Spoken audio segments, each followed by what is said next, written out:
Kenapa kita betah digantung tanpa status? Atau, nyaman tapi nggak jadian? Gua mau nanya deh, tapi jujur ya. Lu pernah nggak sih terjebak di situasi kayak gini? Tiap hari chattingan nggak pernah putus dari pagi sampai malam. Kalau ada meme lucu, dia orang pertama yang lu tag. Kalau lagi pusing urusan kuliah atau kerjaan, dia orang pertama yang lu telepon sampai subuh. Bahkan, kalau jalan berdua tuh udah gandengan, pelukan, pokoknya udah kayak suami istri saking nempelnya. Tapi, pas lu iseng nanya, kita ini sebenarnya apa sih? Dia langsung amnesia. Mukanya langsung berubah panik, terus ngeluarin jurus andalannya. Aduh, kita jalanin aja dulu ya, gue lagi gak pengen ribet sama status pacaran dulu nih. Nah, selamat datang di sekte situationship. Hubungan fungsionalnya udah kayak pacaran, tapi statusnya fiktif alias nggak ada. Nyaman banget sih, tapi gak jadian. Anehnya, kita tahu kalau digantung kayak jemuran gini tuh bikin nyesek dan makan hati. Tapi kok kita betah-betah aja ya bertahan di sana? Bisa berbulan-bulan, bahkan ada yang kuat sampai bertahun-tahun. Nah, hari ini kita bakal bongkar habis secara psikologi, kenapa otak kita bisa semasokis itu. Kenapa ketidakpastian ini malah bikin kita kecanduan, dan gimana caranya biar lu bisa waras lagi. Sini, duduk yang nyaman, kita deep talk santai. Pertama-tama, kita jangan langsung buru-buru nyalahin diri sendiri atau langsung ngecap si dia itu dajjal ya. Kita lihat dulu deh sekeliling kita. Kenapa sih generasi sekarang tuh hobi banget pelihara hubungan yang abu-abu gini? Kenapa gak kayak zaman orang tua kita dulu yang kalau suka ya tembak, kalau cocok ya nikah? Zaman dulu, pilihan jodoh lu paling mentok ya anak tetangga, teman sekolah, atau teman sekantor. Sekarang, lu tinggal buka aplikasi dating atau explore Instagram, lu disuguhin ribuan spek orang yang kelihatannya lebih cakep, lebih kaya, atau lebih lucu. Nah, gara-gara ini, otak manusia zaman sekarang tuh kena penyakit FOMO asmara. Ada ketakutan di dalam lubuk hati yang paling dalam yang berbisik, kalau gue jadian sama si A sekarang, jangan-jangan besok gue ketemu yang lebih oke lagi? Kan rugi dongs. Makanya, situationship ini jadi jalan ninja yang egois tapi laris manis. Ini cara cerdik buat nyimpen opsi. Si dia pengen dapat fasilitas, dapat perhatian, dapat teman jalan, dapat asupan emosional, tapi gak mau repot-repot bayar, harga, komitmennya. Enak di dia, bonyok di lu. Terus lu pasti mikir, oke gue tahu gue digantung, gue tahu gue sedih, tapi kenapa kaki gue berat banget buat ninggalin dia ya? Bukan, lu bukan bodoh. Otak lu tuh sebenarnya lagi dibajak secara biologis. Ada eksperimen psikologi terkenal banget dari ilmuwan namanya B.F. Skinner tentang intermittent reinforcement atau hadiah yang gak pasti. Gue sederhanain pakai analogi mesin judi slot deh biar gampang. Kenapa orang bisa betah duduk berjam-jam di depan mesin judi slot padahal sering kalah? Karena hadiahnya acak. Gak pasti kapan keluarnya. Kalau itu mesin sekali ditekan langsung ngeluarin duit terus, orang bakal bosen. Tapi karena kadang song, kadang menang dikit, terus tiba-tiba dapet jackpot, boom. Otak langsung ngeluarin hormon dopamin alias hormon kesenangan dalam jumlah yang meledak-ledak. Lu jadi ketagihan sama sensasi, penasarannya. Hubungan lu sama dia tuh persis kayak gitu. Dia gak ngasih kasih sayang yang stabil. Hari Senin dia manis banget, nge-PAP, ngajak VC. Hari Rabu dia mendadak dingin, bales chat singkat, atau malah ghosting. Pas lu udah mau nyerah, hari Jumat dia datang lagi sambil bawa martabak manis terus meluk lu. Nah, pas dia datang lagi setelah ngilang itulah otak lu ngalamin dopamine high.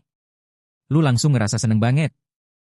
Lu betah digantung bukan karena lu cinta mati sama dia, tapi karena lu udah keadik alias kecanduan sama siklus cemas senang yang dia bikin.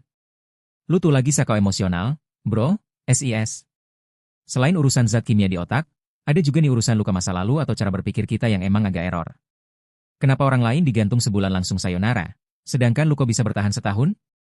1. Lu terbiasa sama cinta yang sakit, anxious attachment. Bisa jadi, lu punya yang namanya anxious attachment style. Singkatnya, lu punya bawaan cemas dalam hubungan. Mungkin pas kecil dulu, lu ngerasa harus jadi anak yang pinter banget dulu baru dipuji sama orang tua, atau lu harus usaha ekstra keras baru diperhatiin. Akhirnya pas udah gede, alam bawah sadar lu mikir kalau cinta itu emang harus berdarah-darah. Pas ketemu orang yang cuek dan suka narik ulur, lu malah merasa, wah, ini baru cinta sejati nih, yang penuh perjuangan. Lu ngerasa cemas, tapi anehnya kecemasan itu rasanya akrab banget di hati lu. 2. Sindrom, rugi bandar, sunk cost fallacy. Alasan kedua, lu kena jebakan pikiran namanya sunk cost fallacy alias prinsip gak mau rugi bandar. Lu sering mikir gini kan? Gue udah nemenin dia dari zaman dia masih ngontrak kostan kecil. Gue udah tahu semua rahasia dan busuk-busuknya dia. Masa gue lepasin sekarang sih? Nanti kalau bulan depan dia waras terus jadiannya sama orang lain, gue yang rugi dong. Lu ngerasa waktu, air mata, dan duit yang udah lu keluarin selama ini bakal hangus kalau lu pergi sekarang. Akhirnya lu milih bertahan sambil pacaran sama, potensi, dia di masa depan. Padahal lu lagi nungguin angkot di bandara, gak bakal dateng, capek doang. Oke, teori udah kenyang. Sekarang gimana caranya biar kita bisa keluar dari lingkaran setan ini? Masa mau pasrah jadi badut selamanya? Nih, gua kasih 3 langkah taktis yang bisa lu lakuin minggu ini juga. Langkah 1, tagih kejelasan, gak usah takut gengsi. Lu gak usah langsung ngeblok dia secara dramatis. Coba aja ketemu, santai aja, terus tanyain kejelasan untuk terakhir kalinya. Gak usah takut dibilang, baperan, atau menuntut. Meminta kepastian setelah berbulan-bulan bareng itu adalah hak asasi perasaan lu. Ngomong aja gini, gue seneng sih selama ini deket sama lu. Tapi gue tuh orangnya butuh hubungan yang jelas arahnya kemana. Lu sendiri ngelihat hubungan kita ini bakal ada statusnya gak ke depannya? Ingat ya, kalau jawabannya, aduh gue belum siap, atau, gue masih trauma sama mantan, itu artinya tidak. Jangan lu translasikan jadi, oh dia butuh waktu. Enggak, itu artinya dia gak mau jadian sama lu. Titik. Langkah 2, detox dopamin, no contact rule. Ingat kan kalau lu tuh sebenarnya lagi kecanduan? Cara sembuh dari kecanduan adalah stop konsumsi barangnya. Lakuin no contact rule. Hide story IG-nya, jangan cek lesen WhatsApp-nya, stop nanya temennya dia lagi ngapain. Di minggu pertama, dada lu bakal rasanya sesek banget, pengen nangis, bawaannya pengen ngechat.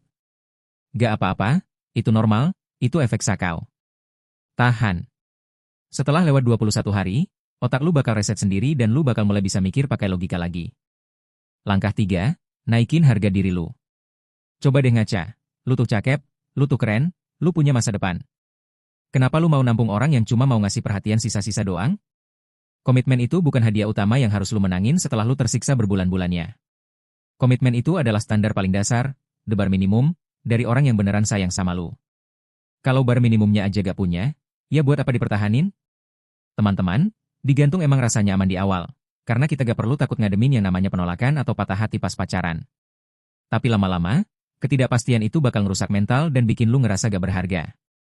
Lu gak bakal bisa buka lembaran baru di hidup lu, kalau lu masih sibuk baca ulang halaman yang sama, bareng orang yang bahkan gak mau nulis nama lu di bukunya. Lu berhak dapat kejelasan. Nah, sekarang coba jujur di kolom komentar di bawah, siapa di sini yang lagi jadi badut penunggu situationship? Udah berapa lama? Atau ada yang udah berhasil tobat dan kabur? Tulis cerita lu, kita saling nguatin di bawah. Kalau video ini berasa kayak tamparan online yang lu butuhin hari ini, jangan lupa klik like, share ke temen lu yang lagi digantung, dan pastinya subscribe biar kita bisa ngobrolin psikologi seru lainnya. Gua, nama lu, and remember, don't settle for mixed signals, you deserve clarity. Dadah semuanya, sampai jumpa di video berikutnya.